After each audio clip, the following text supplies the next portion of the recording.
Good afternoon, everybody, and welcome to this webinar. We're talking about leadership through integration of production, logistics and transport. It's a bit unusual, this event, because normally I'm virtually connected with the presenter, but this afternoon I'm actually sitting in front of Dave Manning, who's going to take us through these slides over the next sort of 40 minutes or so. We'll take questions at the end, but if you've got questions as we go, feel free to raise the question through the appropriate button on the GoToWebinar software. So it's over to Dave, and away we go. Okay, thank you very much, Peter. Great to have the opportunity to speak to you all this afternoon and present my own thoughts around integrated business leadership and indeed the whole connection between integration and the process of leadership. Presentation breaks into two sort of halves. The first part is talking about more of a process focus.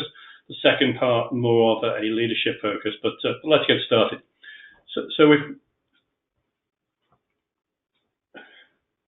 Sorry guys, hoping to try and move that on. Little technology problem there. Peter, could you just flip? Yeah, I'll move it on. Yeah, okay. Yeah, just struggling to turn the slide here, guys, but we'll get there in a second. What you're going to see in a minute is a model which is here it comes, a model which is almost a total picture of what we see integrated business excellence being.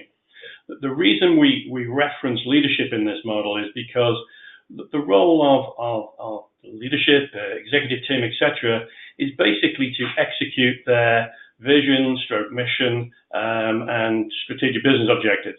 And the key factor here, we believe, is the execution process of that of those objectives. Hence the middle line there that talks about leadership execution. You'll see in a few moments that we want a process to be able to do that. And that process we're going to refer to in a few moments as integrated business planning. But sat below that needs to be a set of more detailed processes around portfolio management, around demand management, around supply management, which makes up the classic IBP or SNOP process. However, from a top to bottom perspective, we've got to recognize that continuous improvement has to be embedded in our organization. So planning is important. But planning in a continuous improvement manner is even more important. At the end of the day, we can talk about process, we can talk about systems till the cows come home. However, this is all built on the development of people and change management. People, as you'll see later in this presentation, very much respond to the way they get measured, so there needs to be a balanced set of measures or critical success factors supporting this. And then right at the bottom, an incredibly boring topic, but an incredibly important topic, and that's called data quality. Clearly, we all know that data is the foundation to this process, or any process for that matter. However, in my observation, many organizations do not have or treat that data with the reverence it deserves. And I think partly that's because it's fundamentally boring. You know, if you were involved in a transformation project within your organization and you were offered to be part of that in terms of perhaps a task team or a work stream, if you were given the choice of two teams, one team is the new product introduction, strategically important, intergalactical, new technology, customer-facing, strategic intergalactical project, and the other project that you could be involved with would be the bill of material accuracy project.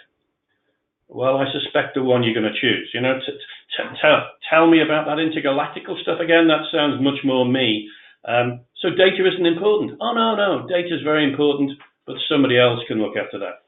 So what we're saying here is that this is a totally integrated model from side to side and indeed from top to bottom. So top to bottom means mission stroke vision right down through execution and detailed planning based upon some solid data. So if we then look at a fundamental, perhaps you can, again, we're about, I think, to turn over the page.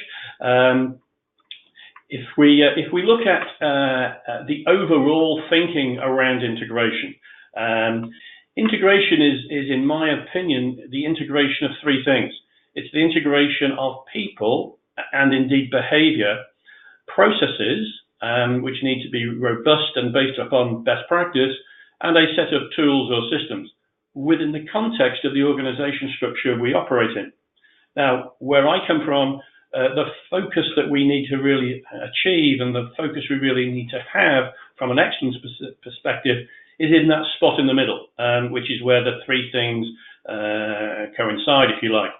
And I euphemistically refer to that as the sweet spot. Now, I know I've stolen that phraseology from somewhere else. Probably sport is a good analogy. Perhaps you hear a golf player say, wow, I hit the sweet spot that time. What that means is I got my weight on the right foot, I middle the ball, and got my swing just right. And when those three things happen simultaneously, then I get maximum power, maximum direction in the shot, and will be heard to say, oh my goodness, I hit the sweet spot that time. Now, in my observation, the difference between myself and, let's say, Tiger Woods is very simple. In fact, there is only one difference between myself and Tiger Woods, and that is that I comment when I hit the sweet spot, and he comments when he doesn't. I have played as good a shot as him. I remember doing it. It was in 1987, I think.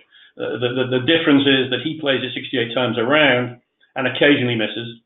I occasionally hit that shot. Now, for me, the difference in between world-class companies and world-class performing companies and non-world-class performing companies is they live and breathe in that spot, as compared to passing through that spot occasionally with the immortal words, my goodness, it all worked. It all working must be the norm, not the accident. So very much focused upon people, and when I say that, I mean behaviour. And people will behave and respond to in the way they behave to a number of things. One of them, which we're going to come on to, is leadership. So let's look at the last part of the process really that we're talking about in this context. And so on the next slide, what we're going to see is a model which we refer to as integrated business process, or integrated business planning process, I'm sorry. Now, this is the process that sits between the detail on the first slide and the strategic business objectives above. In other words, this is the process which leadership execute that strategy through. Now, my observation is many companies have done a lot of work on strategic planning, and many companies have done a lot of work on detailed planning. Few companies have done a very good job at connecting the two. And to quote a guy called Larry Bossidy, who wrote a book called Execution, what he says in one of his quotes in that book, which when I say to you, you'll be thinking, well, Dave, that's blindingly obvious, because what I'm about to say is blindingly obvious. That is, he says, it's much better to have a less good strategy, really well executed, than the best strategy in the world, not executed. Now, of course, how obvious is that statement? However, how many of us can genuinely say that we have a process through which our leadership team execute that strategy and those strategic business objectives on a day-to-day, week-to-week, month-to-month basis? Or how often do we see companies who have a very good strategy, which is the subject of a strategic review once a year? If we do not have a process of execution, then my contention is we should not be surprised when it's not executed. And this process we see in front of us, which is the evolution of the process that used to be known as sales and operations planning, basically is that leadership team execution process, which goes through a series of activities I'm sure many of you will be familiar with, which we refer to as product portfolio review, demand review, supply chain review, people and development review, which is an addition to a traditional S&OP process. Then the financial planning process that pulls it all together. And it's very deliberate that is in that position because while many of us plan our businesses financially and come up with what's known as a financial forecast, my contention is that there is no such thing as a financial forecast. Because without your name is Thomas de la Rue, who print money, or a footballer that I used to play professional football with one time called Mickey Thomas, who also used to print money. Without you, one of those two people, then none of us actually make or sell money. We make and sell products and services. The money is a consequence of all of those other things that go before it. Hence, we see it as the culmination there. At the end of the day, we're going to make recommendations to the leadership team. This process is not a process that is intended to get all of the problems of the world to the leadership team desk, especially to the CEO's desk. It is a process intended to empower the appropriate level of management and leadership at each of the previous steps. So I would expect the R&D or engineering director, for example, to be in charge of the portfolio review, the sales director and the demand review, the supply chain or operations director to be in charge of the supply chain review, and the HR organizational development person in charge of the development review. So we're putting decision making at the appropriate level, and only all of those big things, if you like, that we require the whole team to decide upon will bubble up into that box or that area that we refer to as the leadership team review. I often describe that particular review as a significant, because it is the leadership team after all, insignificant event. It's insignificant because most of the decision making has taken place through the process and not been pushed into a meeting or a review. I often work with companies and ask them, do they have an S&OP review? Answer, yes. Okay, how long is that meeting? Oh, all day is the answer. Well, in which case, what's happening is we're trying to drag the process into the meeting.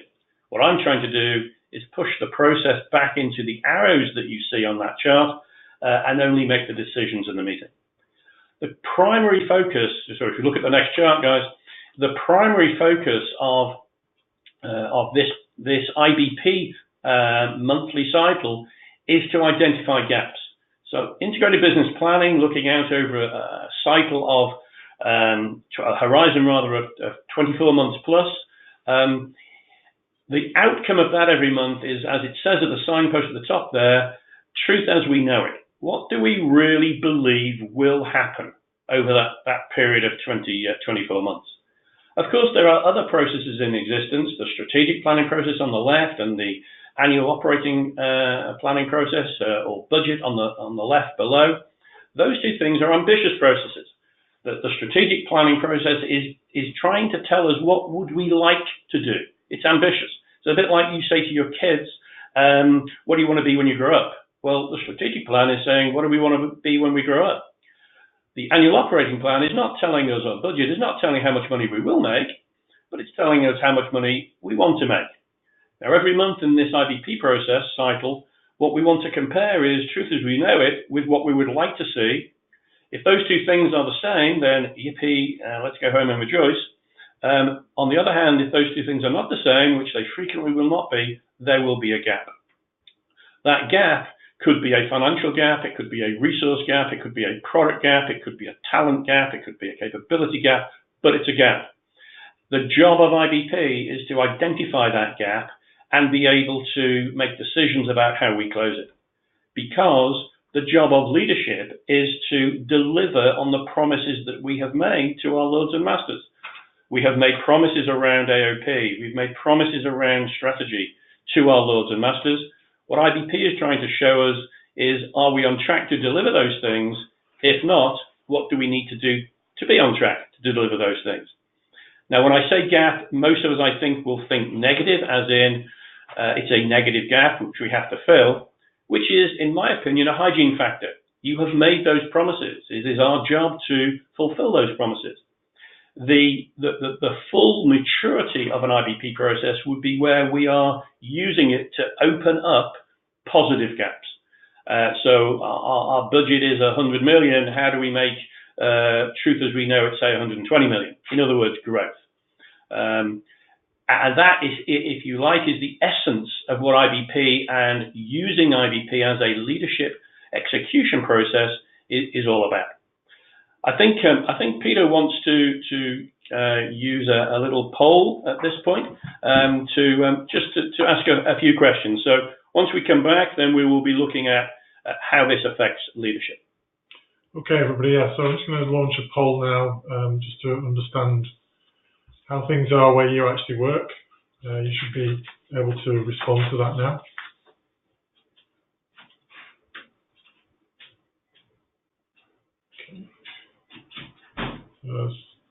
To about 22% of you voted. Let it run until it gets over about 60. Very good. Okay, so let's just close that and share the results with you all. So what we found,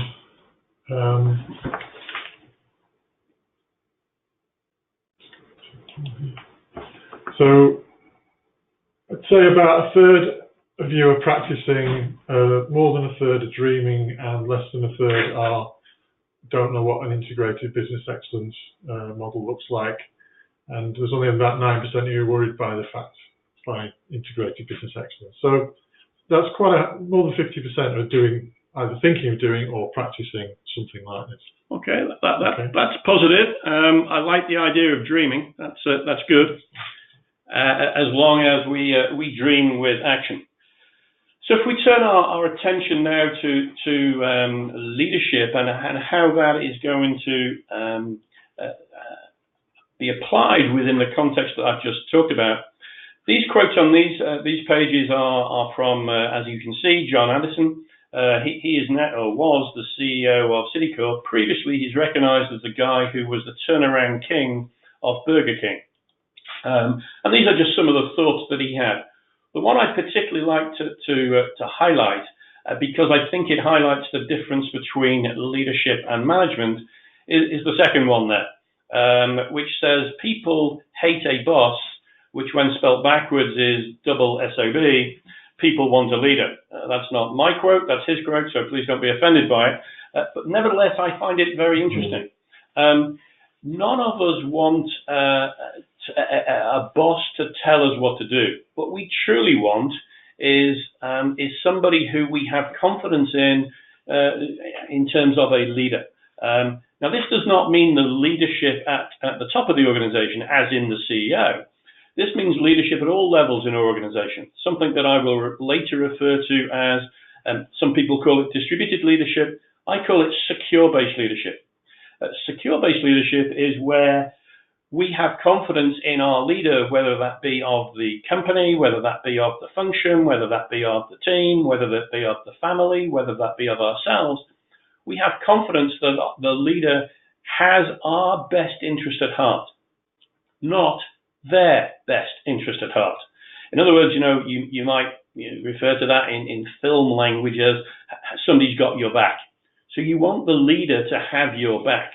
Secure-based leadership is a phraseology that has been, I suppose, stylized from rock climbing. When a rock climber has a partner who has a belay at the bottom of the rock face with a rope, that partner will allow the climber to free climb. They'll allow that climber to choose their own moves. They'll allow that climber to make mistakes. They'll even allow that climber to fall off the rock, but they will not allow him to die. So they have their back in that sense. And that is what we all look for in terms of leadership. So just a few comments that John mentioned here. On the following page, there's a few more, but they're all along the same theme, if you like, in terms of the first to apologize. Leaders set extraordinary goals versus ordinary goals. Managers make excuses, they're victims, leaders don't.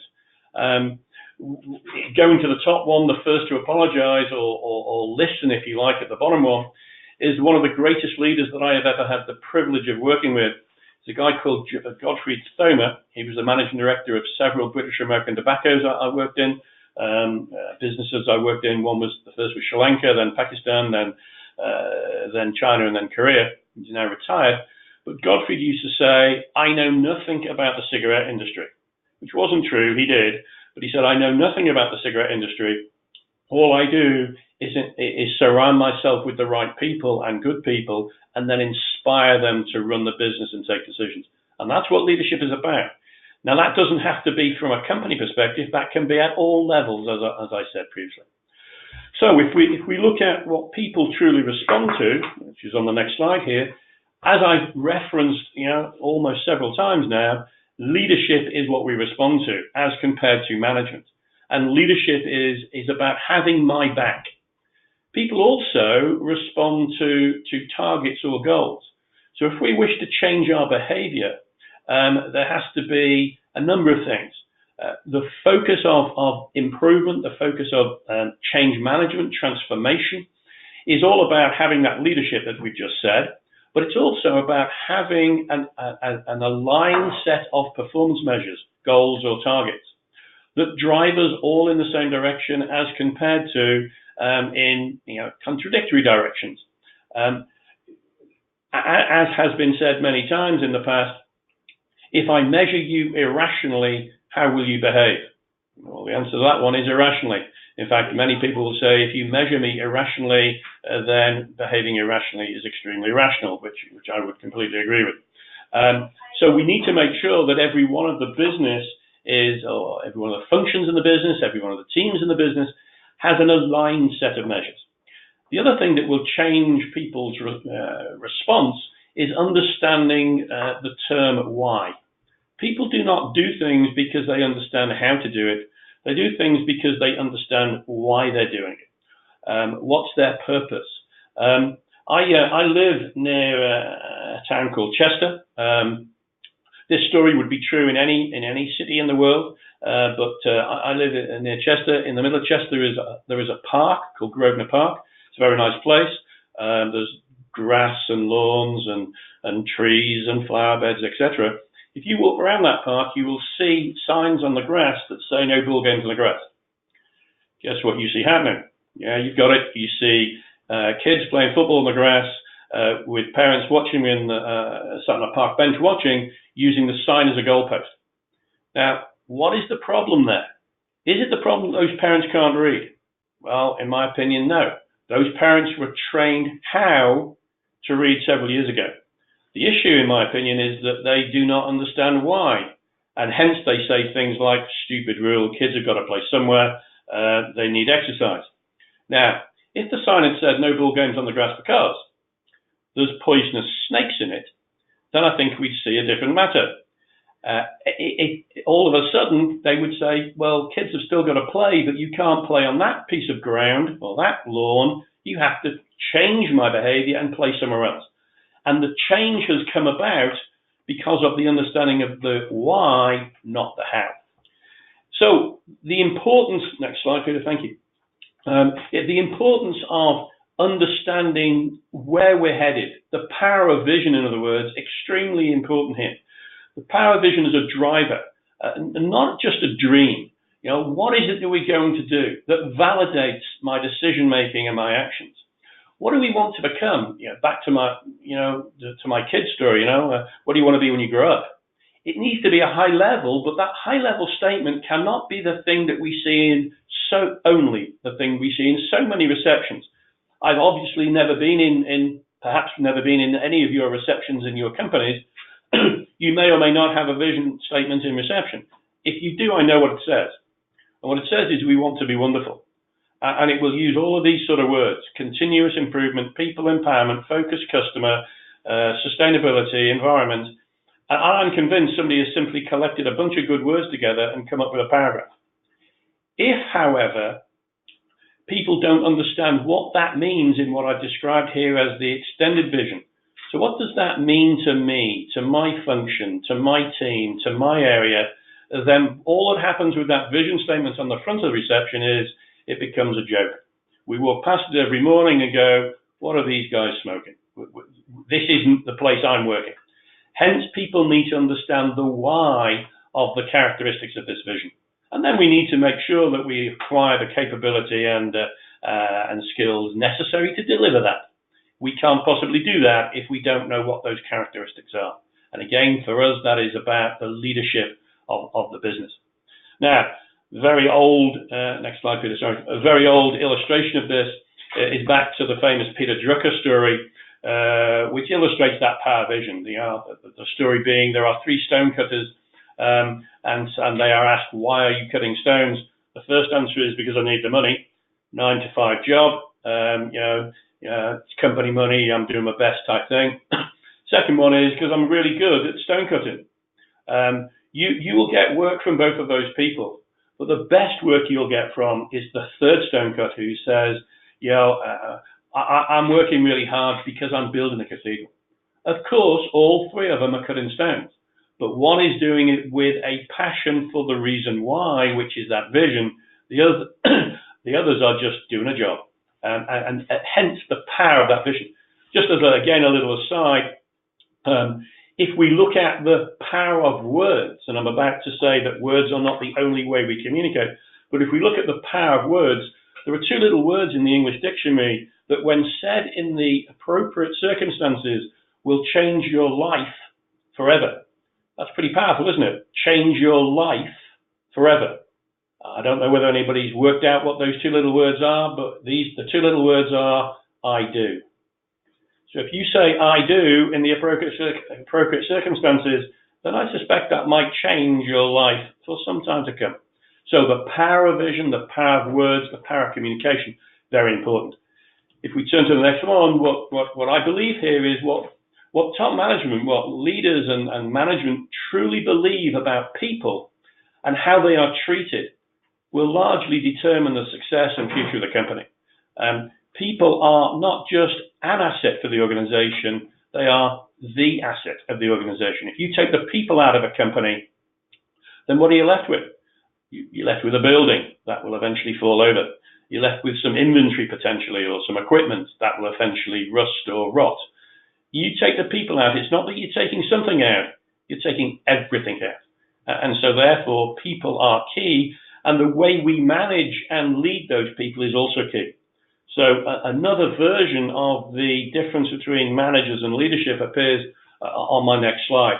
So the leadership issue is all about innovation. It's all about inspiration. On the right-hand side of that chart, you'll see the style of what we expect leaders to focus on as compared to managers. And the thing I like on this slide is the bottom point. Managers do things right. Well, that's a good thing to do. The leaders does the right thing. So we have to have the ability to communicate as a leader. And the unfortunate thing about that is, as Peter will now show on the next slide, is that only 7% of communication, human communication, is verbal.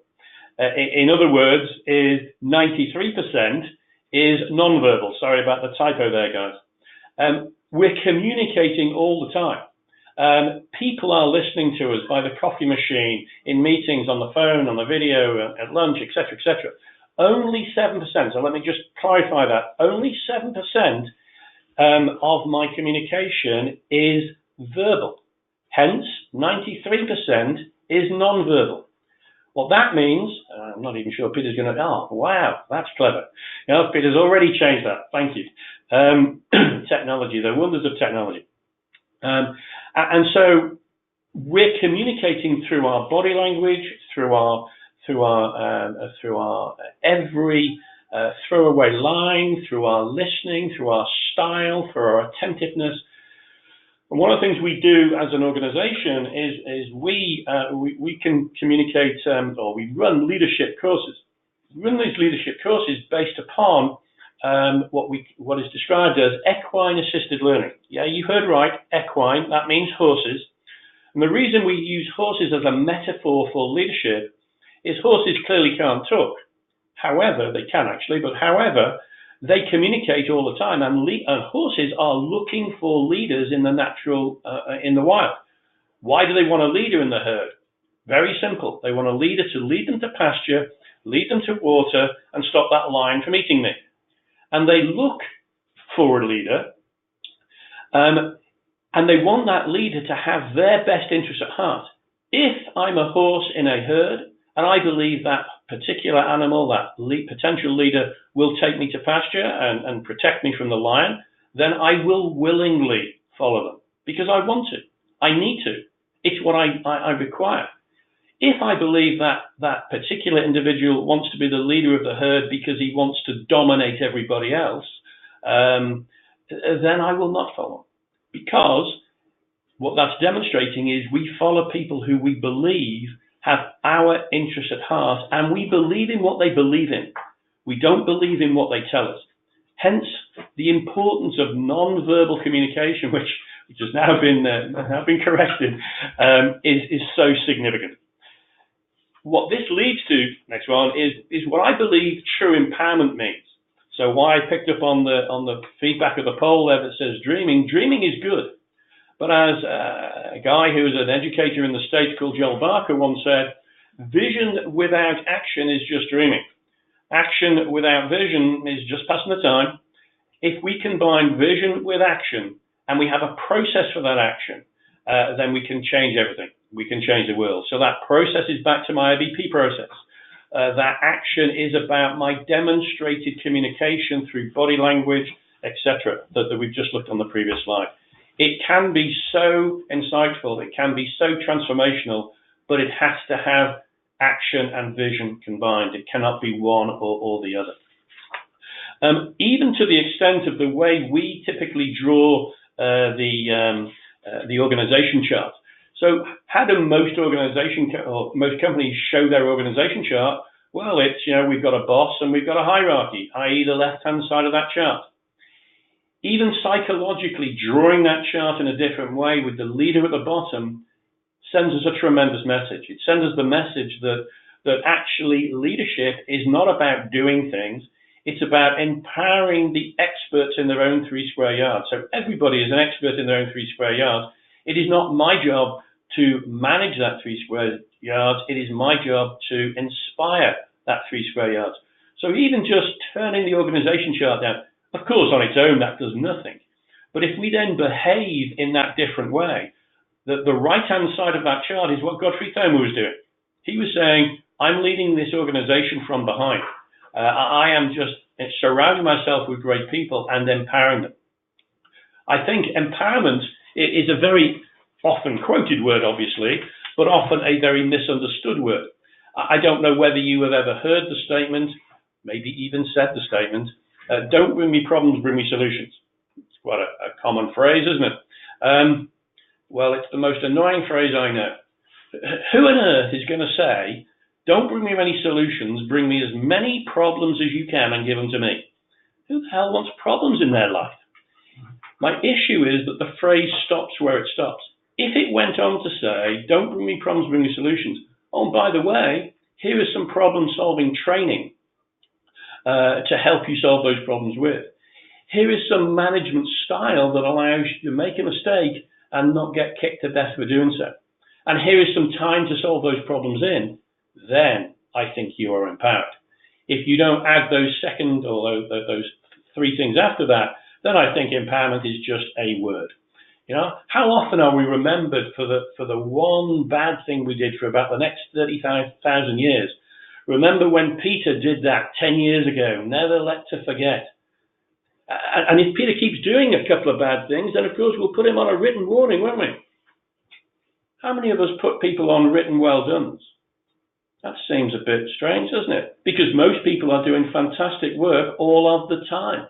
But we seem to have this focus on, no, you're on a written warning. I tell lots of stories in my work. This story is actually one of my favorite stories about empowerment. Nearly all the stories I tell are true. I don't know that this is true, but I really hope it is. And the story comes from the old IBM company, and somebody had made a decision in IBM, and it had been a bad decision, and it had cost the organization $500,000. And so the guy eventually gets called into the boss's office to discuss the issue, and they discuss the issue, and after half an hour or so, they've discussed it, and he's leaving the office. Just before he leaves, he turns back to the boss and says, when I came in here, I was really, really worried. He says, well, why were you worried? He says, well, as we know, I've just made a decision that cost us $500,000, and if I'm being truthful, I thought you were going to fire me. And reputedly, and I hope so, reputedly the boss said, fire you? Why would I fire you? I've just spent $500,000 on your education. That is impound. Now, I don't know whether that story is true. It's quite a famous story, but I wish it was, and I hope it was too. I think what people need to truly do is recognize that the way we lead has got to be very much focused on giving people time and support and inspiration, not telling people what to do. There's another book which I would highly recommend to you, which is a book by a chap called David Marquardt. David Marquardt was a submarine officer, a captain in the U.S. Navy, and he was given the commission of the worst performing submarine in the U.S. Navy, and he turned it into the best performing submarine in the U.S. Navy. The book is called Turn the Ship Around, which is a play on he turned it around. And he did it through what I've described earlier as secure-based leadership. In a military environment and in many business environments, it is very hierarchical. It is in a military situation, the captain would have said to the periscope officer, please up periscope, I order you. And the periscope officer would have up periscope. What Marquardt created was the culture in that submarine where he said, I am not going to make those decisions, because if I make those decisions, I have to know everything about the whole ship. And I have got experts in those areas, experts in those 3 square yards. What I want you, the periscope officer, to do is to say, Captain, I am about to up periscope. Now, if I don't say to you, the captain doesn't say to you, for goodness sake, don't do that, you're going to kill us all, then the decision to up periscope is yours. My job as the captain, he said, was to have your back, not to make your decisions, which is very in line with the right-hand chart or the right-hand side of that chart, and I believe the direction we need to go in. To do that in companies, I think, is challenging. To do that in the military, I think, is remarkable, because it's a very hierarchical organization based on orders. So my final thoughts, guys, on this section of the webinar is, I think you have to get out there and lead, be seen, communicate, because I think a desk is a very dangerous place to see the world from. I think we have to inspire people, and you don't do that from behind a desk. So my last slide now says, as we finish off, guys, simply thank you for listening to me. Thank you for allowing me the opportunity to present to you. I hope you got something from what I've said. I think I'm going to hand over to Peter now for any questions or etc. that you might have. Thank you very much, guys. Thank you very much, Dave. That was extremely interesting and challenged with some of my own experience as well. So obviously, I think that it's clearly good practice and it works. So what we'd like to get now is any questions that anybody's got. I guess at the moment we've not had a flood of questions, but I think that's probably the next thing. Perhaps ask Dave a question whilst we're waiting for the rest of you to come back. This model of turning the organisation on its head is something that I first saw in the early 90s or even the late 80s. I can't remember, I think it was the Kaizen by Imai, I think that's got this model in it. Mm-hmm. And it also talks about the role of leadership, as you've rightly said, is to innovate. That wasn't the word that was used in the 90s, but basically that's what the role of leadership was to do. Sure, yeah. How many organisations do you think, 30 years later, are in a good place around leadership? I think the answer to that question is not enough. Nowhere near enough. I agree. I don't think, in fact, not just the leadership comments that I've made here, but also the process comments I've made here are not rocket science. They're not new. In fact, one can argue that they're largely common sense. And I am continuously surprised by how little of this has truly been adopted in organizations over, as you rightly say, 30 years. This is my 31st year of doing this stuff. And I think actually, if you look at some of the processes, I think the knowledge of those processes has actually gone backwards. So I'll take a very simple one. Take master production scheduling. 30 years ago, I think I could have had some pretty intelligent conversations with a number of people about master production scheduling. I can have much less intelligent with far less people today than I could 30 years ago.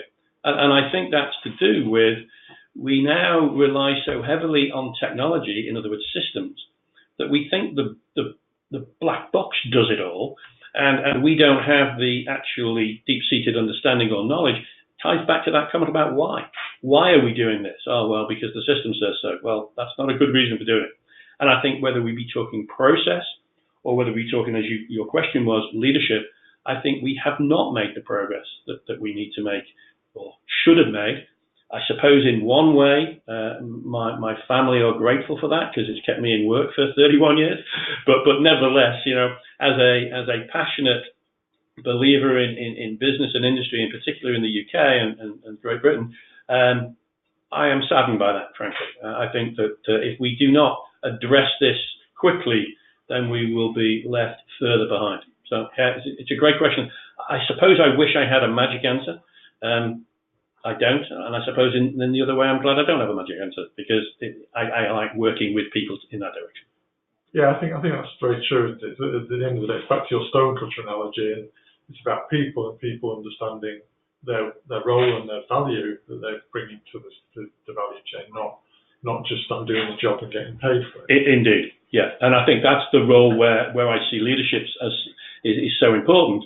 It's to inspire people to have the vision, of building a cathedral. Well, first of all, somebody's got to paint the picture of building a cathedral and communicate that picture, and then live that communication. Yeah, and I think that's key. So we've got a couple of questions from Anna Zorzaliani.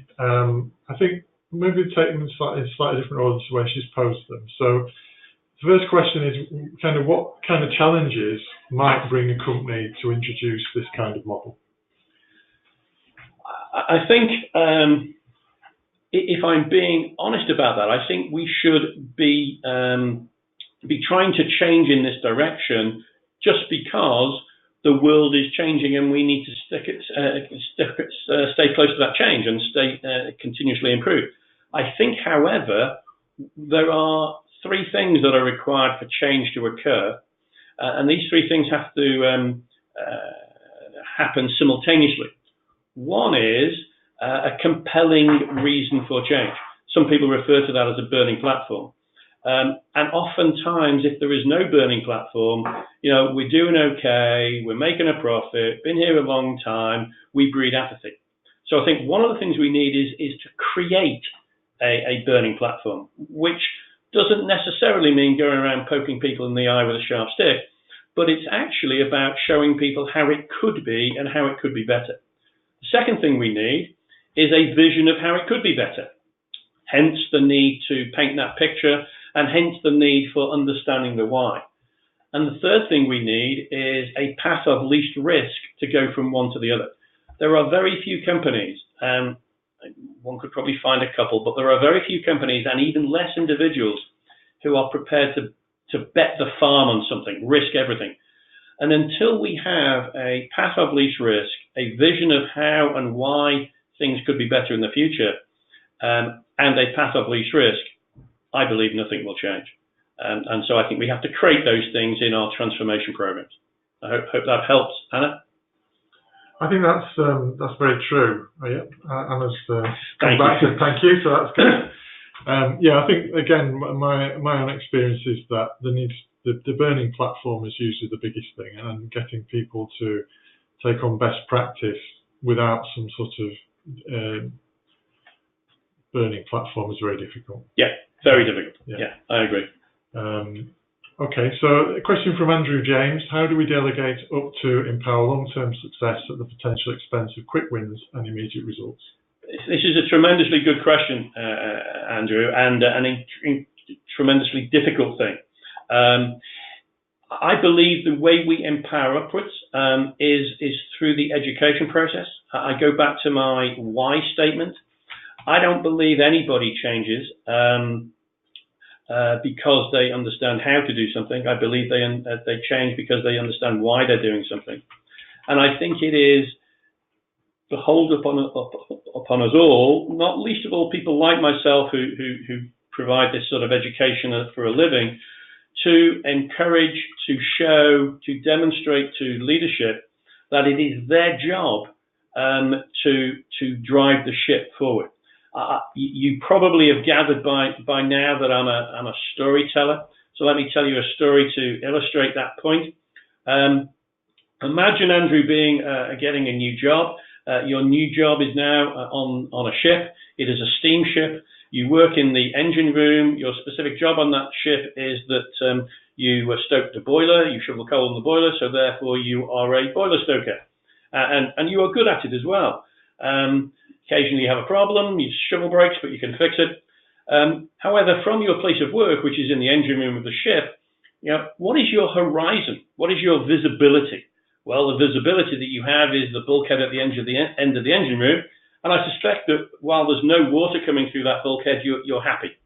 Then what happens every day? The leadership team of the ship, so the captain and the first officers, etc., come down to the engine room and stand by your side while you're working, offering support and help. Now, I don't know about you, but there'd be a couple of things going through my mind at this point. One is all around trust. Why are they here? Do they not think I can stoke the boiler as well as they can? I don't see segs on their hands. Are they checking up on me? Are they going to fire me? There's a whole bunch of trusty things going through your head, I think. However, the one that would really worry me is if the captain and the officers are in the boiler room every day, who's steering the damn ship? Who's looking for icebergs and who's looking for a positive side of that? Who's looking for Paradise Island to land on? Now, I'm sure we all saw the Titanic film. Was the problem on the Titanic, and I know there's loads of problems on the Titanic, but was the problem on the Titanic the fact that they didn't see the iceberg? My contention to that is no, that was not the problem. They saw the iceberg. I remember the little guy on the bridge there going, iceberg here. The problem was they didn't see it soon enough. I don't know how long it would take to turn a ship of that nature, I'm not sure. But if they'd seen that iceberg 20 miles ahead and gone, okay, go left a bit, we'll miss it, that would have been okay. However, that wasn't the problem, was it? The iceberg was on top of them, and then, of course, all hell broke loose, very sadly, obviously. Now, I believe the job of leadership, and indeed the process by which they lead through, which I described earlier as integrated business planning, the job of those people and the job of the process is to be a Paradise Island iceberg-looking process. Hence, its focus is medium to long term. Hence, I would argue that IBP and S&OP before it, this is a little bit of motive, is not the blindest bit interested in the next 3 months. Because truthfully, if you turn back to your leadership question there and the quick wins, I don't know what calendar year you're in, but let's say you're in a business year calendar, January to December. If I was to tell your leadership that you were going to miss this year's budget, and if I was telling you that now, here we are in the first week in November, what can they do about that?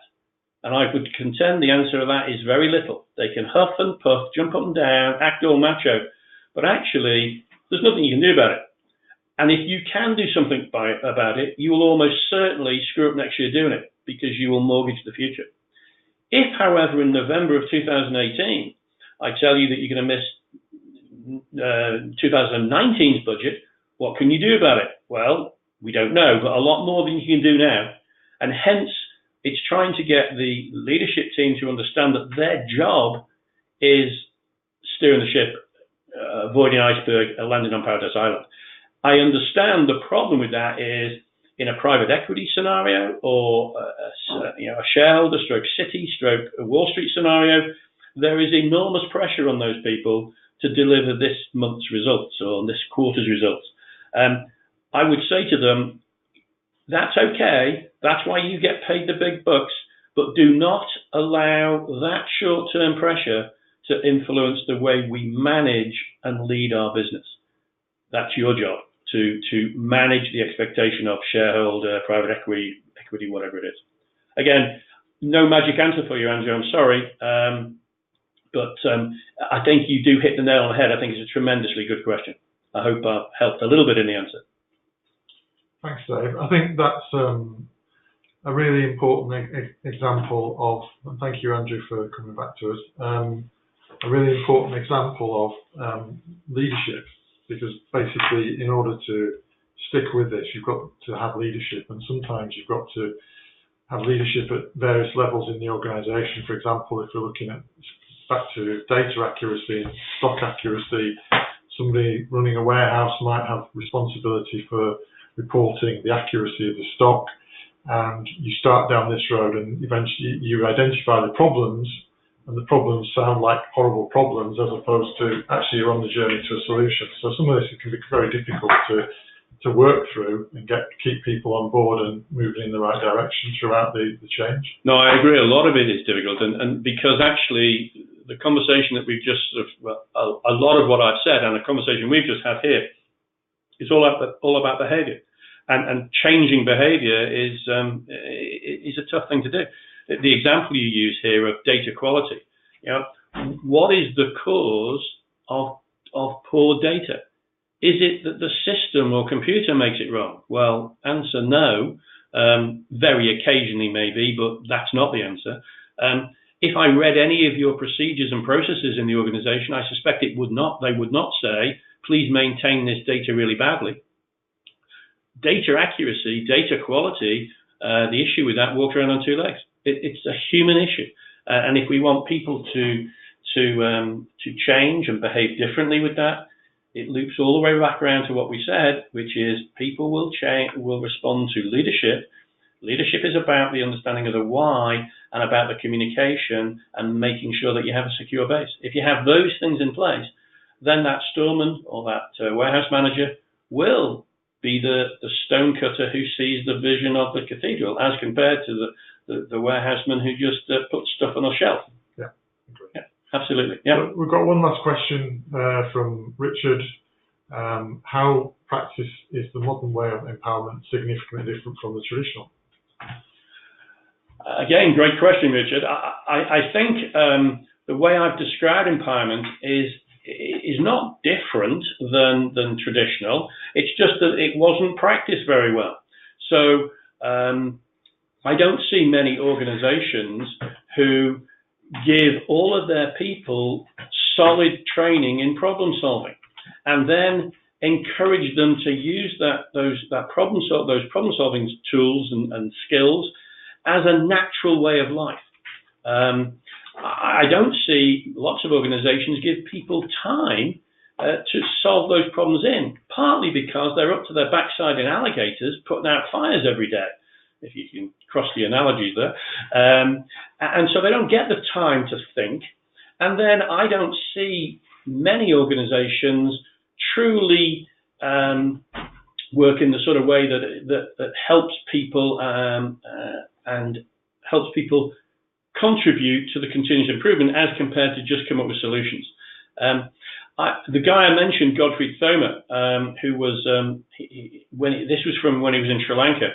I went and did some business assessments with them one year, having worked with them. He said, we're going to demonstrate to you how continuous improvement has become a way of life in this organization.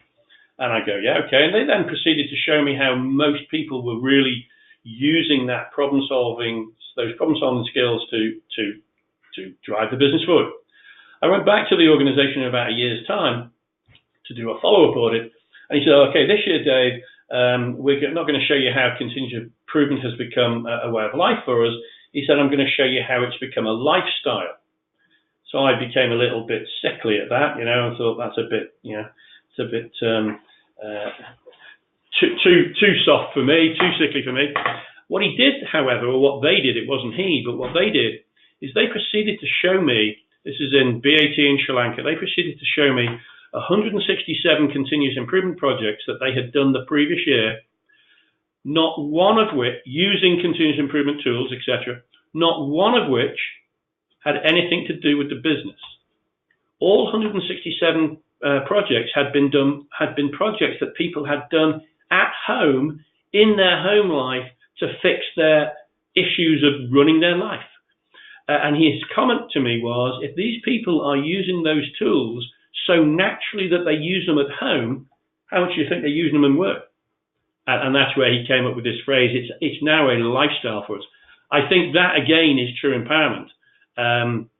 And while it's not a new message, that I know people who could have said that 50 years ago, I don't think it's become very common. I think that's the issue. So it's not traditional. I think it's how common is it? And I think that's where it's not common.